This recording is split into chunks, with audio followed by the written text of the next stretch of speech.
Hey guys, it's me again, and today we're gonna read an amazing story from an amazing book. Alright, we will continue reading this book. I will show you the cover again. Wake Me Goodbye by Jacqueline Wilson. So we got this book right here. We have reached such a long journey. And today's video, we will read chapter 18. So this is chapter 18.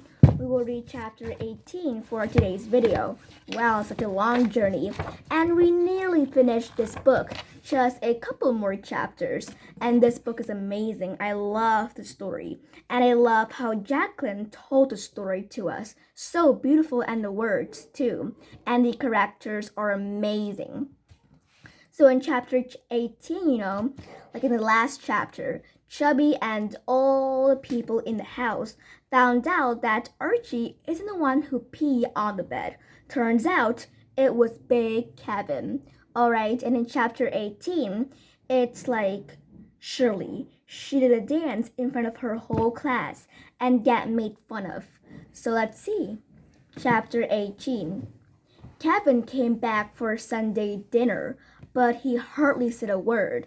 He wouldn't even chat to Archie. He just bolted his food and then rushed out again. Never even asked to be excused, said Chubby. Poor chap, he's still embarrassed, said Mrs. Waverly. Remind me to make an appointment for him at the doctor's tomorrow.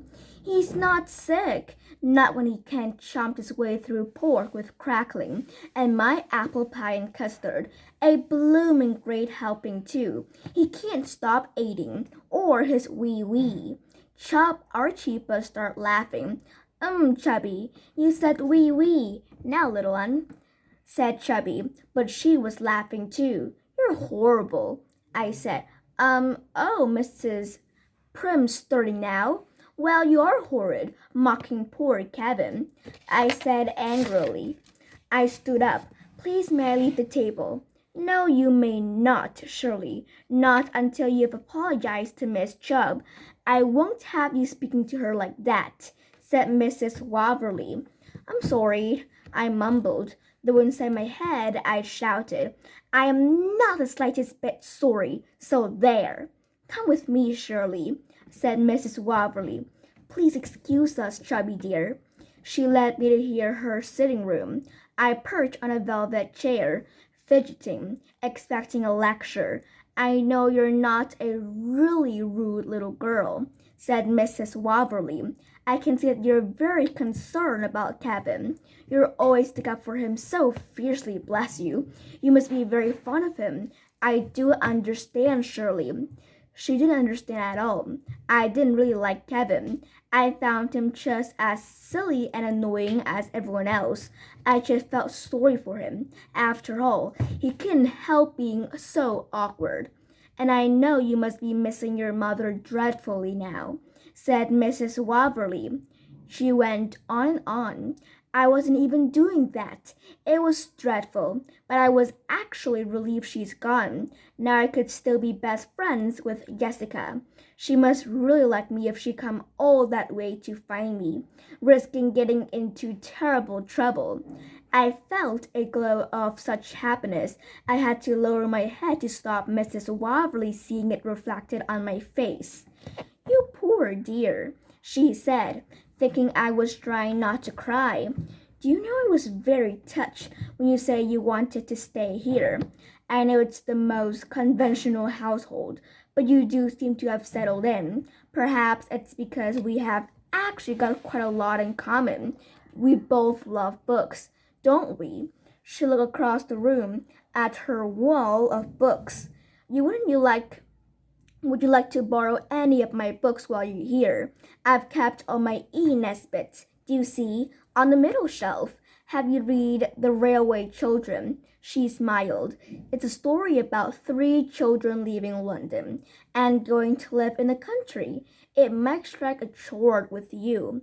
I picked out the fat, brown Nesbit book reluctantly. I didn't want to be friendly with her, and it didn't look a very promising book anyway, as I wasn't interested in railways. But then I spotted a slim blue book on the shelf above with a much more beguiling title, The Doll's House. I murmured. Ah, that's an Ibsen play, and probably a bit too grown up for you now. It's not really about a doll's house as such.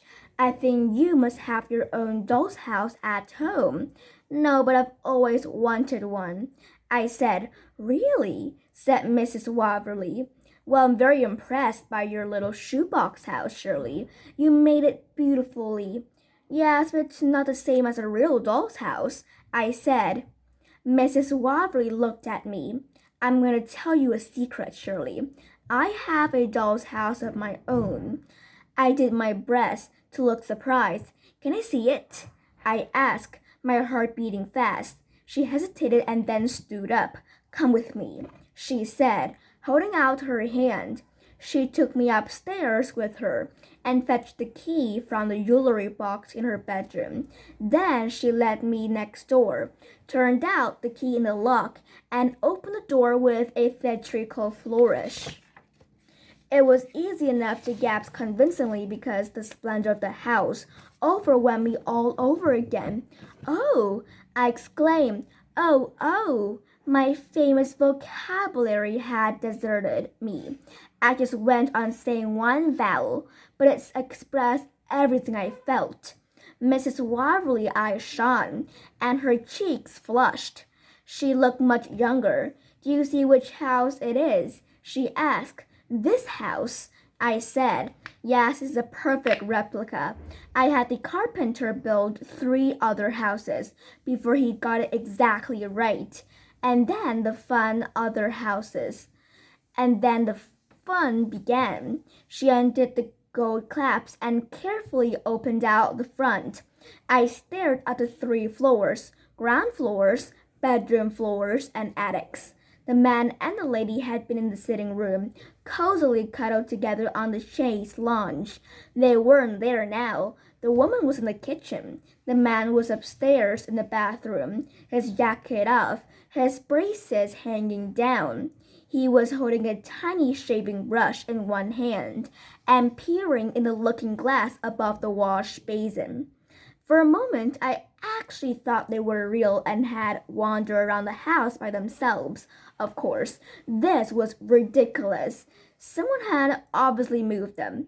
The only possible person was Mrs. Waverly. She must play with her doll's house.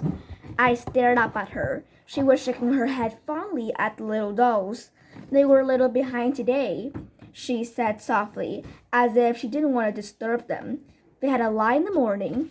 She reached into the main bedroom and twitched the cover straight on the bed. He's still shaving. Do you see? She got dressed and ran down to the kitchen to make Sunday's lunch. I hope she's got a chicken in that oven, because the contents of that pot won't make a very sustaining meal for 2. I don't think she looks very good at cooking, do you?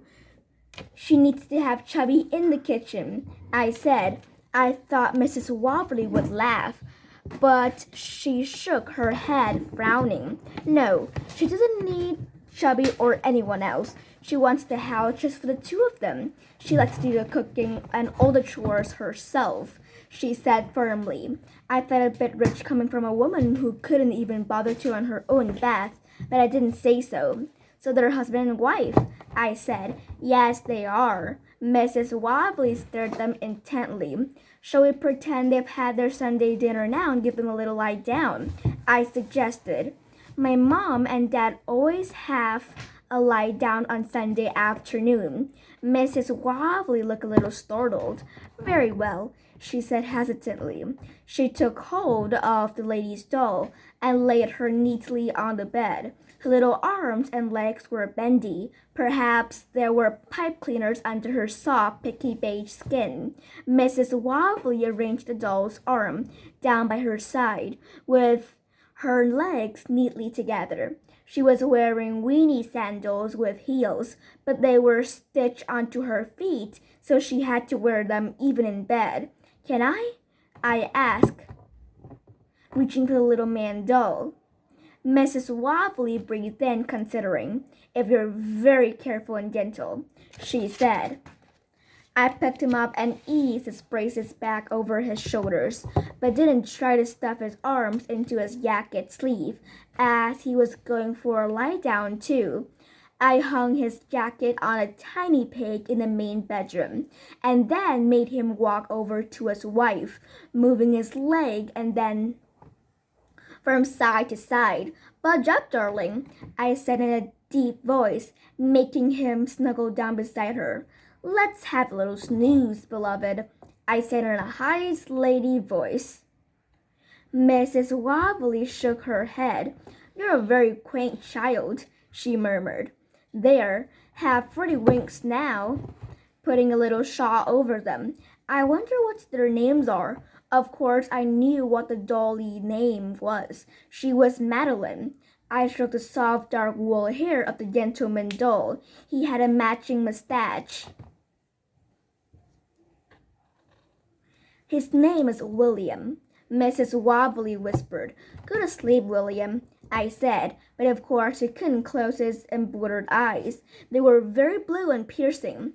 "And her name is Mattie."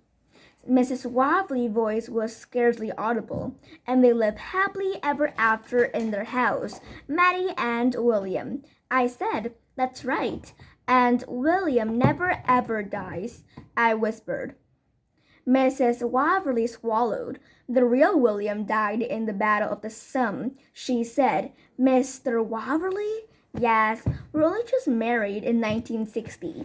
But he was home, 1916. But he was home on leave. I bought this house and started finishing it for us.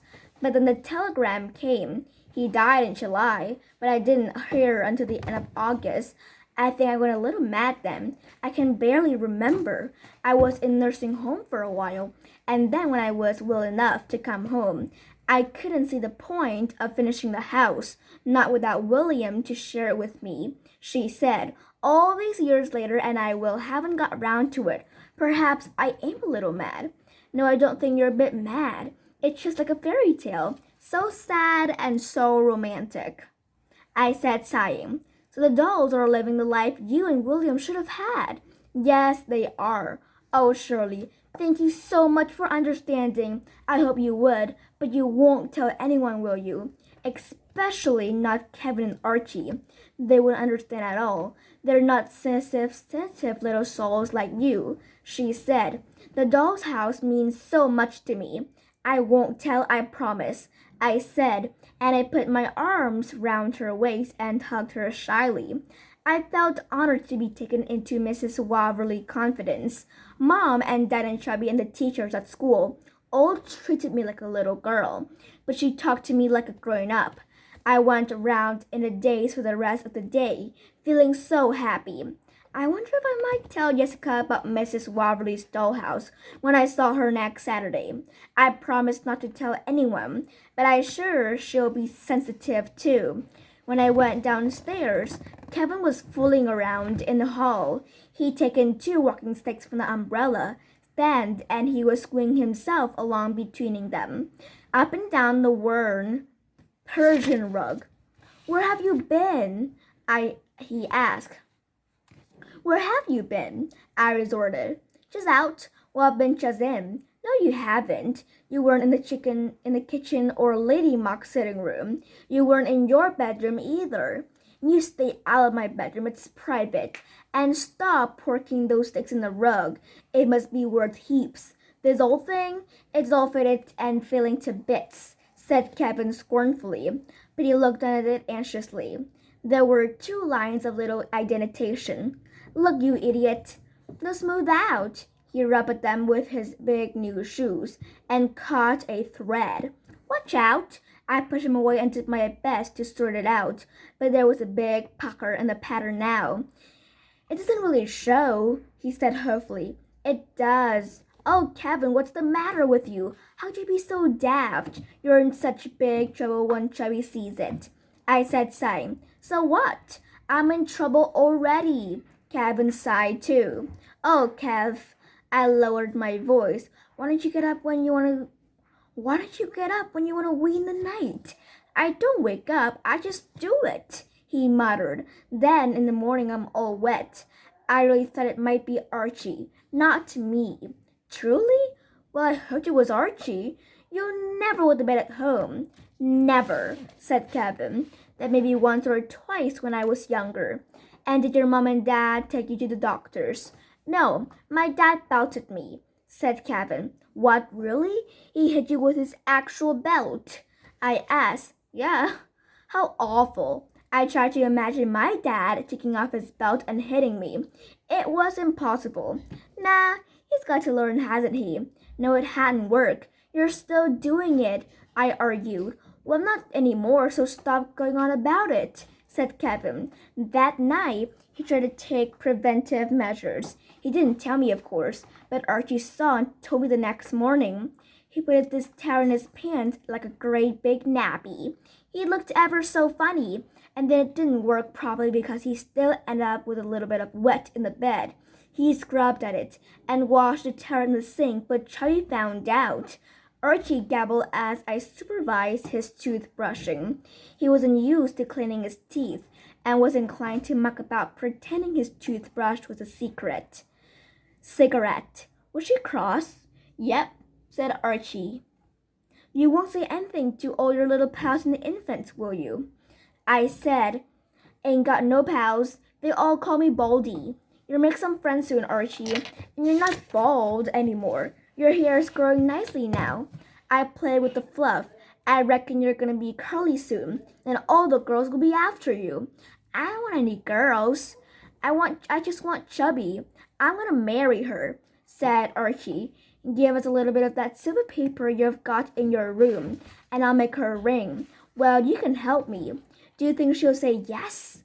I asked, humoring him. Of course she will. She says I'm her little lamb, said Archie, smiling. Yes, well, we'll expect an invitation to the wedding, I said. In fact, I'll be your bridesmaid and Kevin can be your best man. And Mrs. Marvelly can be the fairy godmother, said Archie, mixing up fairy tales with marriage. She's actually like a fairy godmother, I said, picturing her in a long, sparkly dress, with her hair waving about her shoulders, and a starry wand in her hand. Her magical house within a house was far more impressive than any pumpkin coach. I felt as if she waved a wand over me. I no longer felt so hideous in my tunic and clumpy shoes. For once, the ribbon in my hair stood up in a neat bow instead of drooping. Even my hair seemed longer. Perhaps I could try to encourage it to fall over one eye, like Mrs. Waverly's. I set up for school with a spring in my step. Archie skipped along too, planning his wedding, deciding that we'll all have a wedding cake each and eat it for breakfast, dinner, tea, and supper. Even Kevin cheered up, his damn bit of secret left back at the house. He still glanced at me anxiously when we went into school and started mingling with other Paradise Road children. Though, of course, I didn't tell on him. He was worried about the big Meadow Ridge boys, and I didn't have to hear anything to do with them. The Paradise Road kid and the Meadow Ridge children barely spoke to each other. They barely speak. Well, there was one exception. The Meadow Ridge boys tried to chat up with Madeline Henderson. Mr. Mitford paid her a lot of attention too, forever having little chats with her about monitor duties. He called me up to his desk once when he given a piece of my word 10 out of 10, but he didn't smile at me. I didn't want him to, but all the same, I wish I had Marilyn's power. He watched her when we were playing with an old washing line in the schoolyard at dinner time. He clapped when she managed 10 skip in a row, and marveled when she sang out, "All in together, girls. Never mind the weather. Girls, if you do, you'll get the cane." "Nicely sung, Marilyn," he said. "You've got a very sweet voice."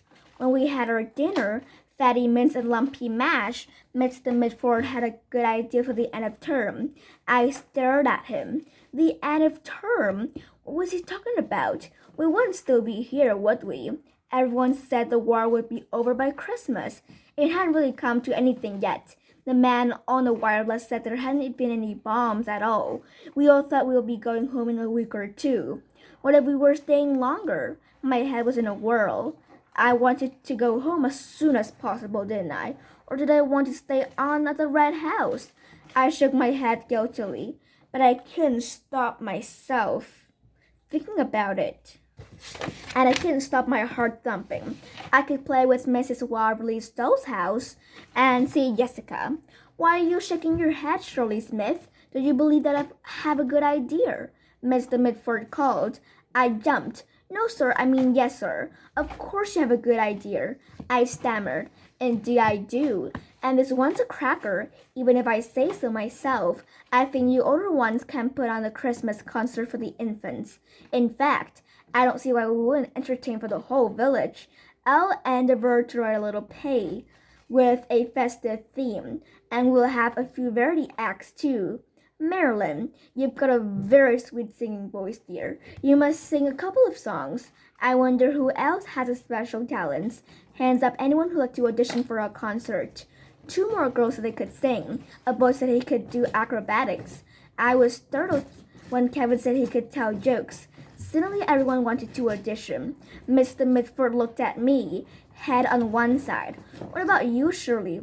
Are you good at singing? He asked. Don't be shy, dear. She can't sing, said Marilyn. Our teacher at Paradise wrote that she had a voice like a fork horn. Everyone sniggered. And the worst of it was true. Inside my head, I could sing beautifully. But when I opened my mouth, my voice couldn't find the right notes. Our old teacher taught us a fairy went in marketing, but said I think your fairy had better stay at home, Shirley, utterly silent. Then she added the voice like a four-horn part. The other children had sniggered then too. Oh dear, Shirley, said Mr. Mitford, raising his eyebrows, so you can't sing. I shook my head. I saw Marilyn smile. I can't sing, but I can dance, sir, I said. You can dance, Mr. Mitford said encouragingly. What sort of dancing? Ballroom? No, sir, ballet, I said. She can't do ballet, said Marilyn, addressing the whole room. She's never done ballet. She's just making it up. I bet she's never had a ballet lesson in her life. I've been doing ballet for nearly 3 years, I said. It was true, too. I've been given ballet shoes for my 8th birthday and had been dancing privately ever since. You must audition for the concert then, said Mrs. Mitford, writing my name on his list. I swallowed. But I haven't got my ballet shoes with me, sir, I said. Never mind. I'm sure you can dance in your socks. He scanned his piece of paper. Well, you've certainly got a variety of acts listed. Let's hope you all live up to expectations. We have done the audition on Friday. Practice hard, everyone. I took his advice seriously. Chubby started making us coca after school, with a slice of bread pudding to keep us going until supper. I choked mine down so quickly that I got hiccups. When I started practicing in my room, I did a few warm-up exercises, and then started my dance. I decided to go to the fairy godmother solo for my own version of Cinderella. It was short, but quite difficult, with an arc-back that made me wobble, and lots of pirouettes sometimes. I whirled around too wildly and fell over. Whatever you do in your rooms, Shirley? Chubby asked at supper. You've been thumping around like a herd of elephants above my head. I'm rehearsing my fairy godmother ballet piece, I said with as much dignity as I could muster. Chubby snorted. Fairy clodhopper more like, she said. Give it a rest, Anna Pavallo. We've got to practice, haven't we, Kevin? Mr. Mitford said. Kevin shrugged. He was very pale. That afternoon, Mrs. Waverly had taken him to the doctor, who had recommended a special bell and pad cure for his bedwetting. Kevin would have to sleep on a special pad. If he started to wee in his sleep, the pad got wet and triggered the alarm. Then Kevin was meant to leap up and carry on weeing in the chamber pot. The doctor had said it was a new miracle curl. Kevin was supposed to carry on until he'd been dry for 14 consecutive nights. I suppose he wasn't really in the mood to rehearse a comic turn. But do you know lots of jokes? I asked him anxiously. Of course I do. Tell us one then, I said. He told us a joke about a boy and a girl. You what? Said Archie, puzzled. I wasn't sure I understood. Chubby did, though, and gave him a clump about the head. Go and wash your mouth out with soap, you dirty boy, she said. I'm not being dirty, it's a joke. My dad told it to me, Kevin protested. Well, it doesn't say a lot for your dad then, telling a joke like that to a kitty, said Chubby. Don't you dare insult my dad, and sloped off to practice his turn in private. And then, a few days later, it was time for the audition. I felt all the strength drain out of my body. I couldn't even stand on my tiptoe anymore. I wanted to crawl away without finishing the dance, but I forced myself to go through the motion. Oh my gosh, Pauline and Petrova and Posey seems like were fading out of my head. And when I danced, I slipped, slid helplessly in my socks, and felt heavily on my bottom. The whole class erupted, shrieking with laughter. I sat where I was while they rushed whooping around the hall. Oh dear, you all right? Said Mr. Mitford weakly, mopping his brow. My, you were a sight for sore eyes. Whatever made you say you could dance, you little silly? You haven't had a ballet lesson in your life, have you? I didn't reply, but I knew I started to cry. And then I just sit there, all alone. Well, I thought you did good, said Kevin. I cried harder. He sat down cross-legged beside me. We better go and find Archie. He'll be waiting. That's the end of chapter 18. Next time will be chapter 19. So excited. And it will be so amazing in chapter 19. I'll see you next time.